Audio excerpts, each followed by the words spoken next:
I have a question for you. Have you ever just picked up a game on Steam that's marked down like 80%, you play it, and immediately feel bad for the people that paid full price? Well, I ran into a situation like that recently, and not only did I run into it, but about 5 other people I played with did as well. The homie Big Fry put out in his Discord he was looking for some people to play this with, and after spending $1.07, I was ready to see what this game was like. Let's go ahead and suit up and kit up as we dive into Takedown Red Sabre. And if you enjoy what you see today, be sure to sub to the channel. Okay, let's continue. If you don't know anything about this game, neither did I. Takedown Red Sabre was released on February 10th, 2014, developed by Secellan LLC and published by 505 Games. Why does 505 sound familiar? Well, because they've published huge successful titles like Payday 2, How to Survive, Dead by Daylight, Death Stranding, and the list keeps going. I also found out that this was first a Kickstarter project, which genuinely surprised me because we normally don't see Kickstarter projects become something real. It had also gotten over an outstanding $220,000 in supporter funds. This has to be something good, right? According to the Steam page, Takedown is a thinking person shooter, brutal, hardcore, and deadly, like the real thing. Not for the faint-hearted, Takedown requires you to bring your A game. FPS fans looking for an ultra-hardcore experience only need apply. Whatever that means. Like the real thing? I mean, Ready or Not is probably the closest thing you're gonna get to brutal, hardcore, and deadly outside of something like Geronimo, which is a VR title, but regardless, I'm ready to hop in. Well, at least I thought I was. When I first launched the game, it launched into a 1280 by 720 full screen. Why? I understand a game like TF2 or Half-Life 2 doing it because the games are so old, but this came out in 2014. What gives? Once I joined Big Fry and the others, there were a couple things that just screamed out to me. First, the loadout I had didn't save at all. We get a flash in through the door? It did not save my loadout. It didn't save my suppressor. Second, the movement felt clunky. And finally, the lean is utterly useless.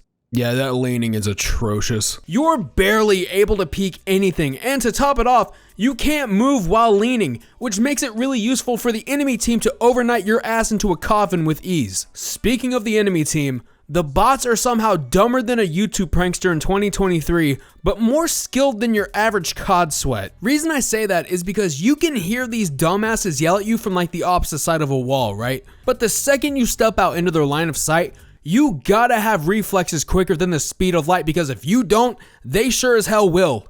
There's 3. Oh, head to extraction zone. We must have got our 3rd one. Yeah, Blackout got the first. Oh. That is just bad programming on a whole new level. And I've seen some bad AI in my almost 2 decades of playing games. And even though this isn't the worst I've seen it, it's far from the best. Let me go ahead and talk about the maps real quick, because no matter which one you choose, the ebb and flow is just non-existent. There's cargo ship, biolab, facility, radar, HQ, and kill house. I only played biolab, cargo ships, and HQ, and I can confidently say that I'd rather turn off my monitor and pretend to navigate a map than play any of them. The objectives we had were pretty basic for a tactical game. It was either disarm the bomb, hack the servers, rescue the hostages, kill everyone, so on and so forth. Not a bad mix of game modes for a tactical game, and I definitely see something creative with at least a couple of them, right? However, at the end of the day, you pair bad maps with bad AI, and congrats, you bake yourself a good old bullshit pie. After several attempts to try to clear the maps, battling the unsaved loadouts, and just trying to keep our sanity at a healthy level, we tested out the multiplayer, and it's just boring. No jokes, no punchlines, it's just straight fucking boring. Let me tell you why this doesn't go over well at all. For starters, if you and your entire team die and you're tasked with defending the bomb, I hope you like staring at the environment you died in, because you gotta sit there and wait until the enemy team locates the bomb and disarms it. I'm just stuck on like Rain's body. Yeah, and it just says my name. Oh my god. Oh, he's gonna win.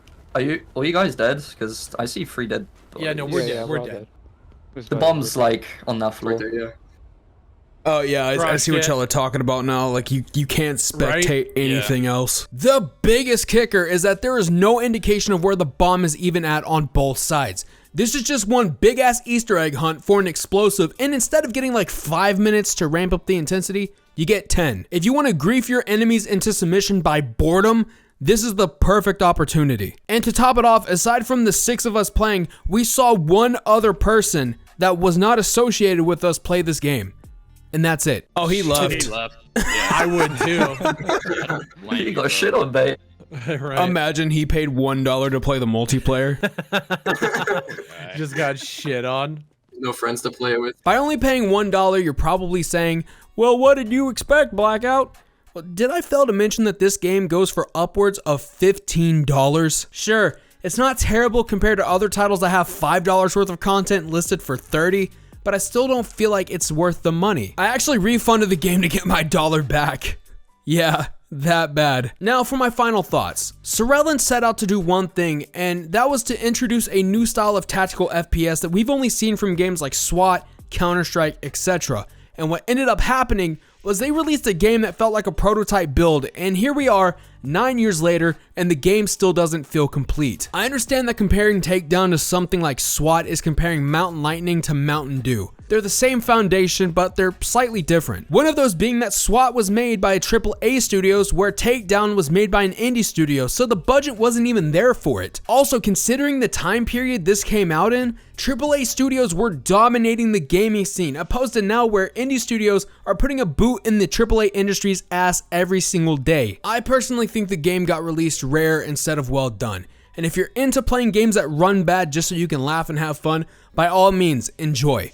For someone like me who enjoys having games make sense for the most part, I'm gonna pass on this. Now I turn the mic to you. Let me know down below what you think about Takedown in the comments. Do you think I'm being harsh? Am I not being harsh enough? Let me know. And while you're down there, go ahead and hit that like button and glitch that sub button also YouTube can wall bang you with my content for free. This is Sir Blackout signing off so I can wait for my $1 refund to come in. Later.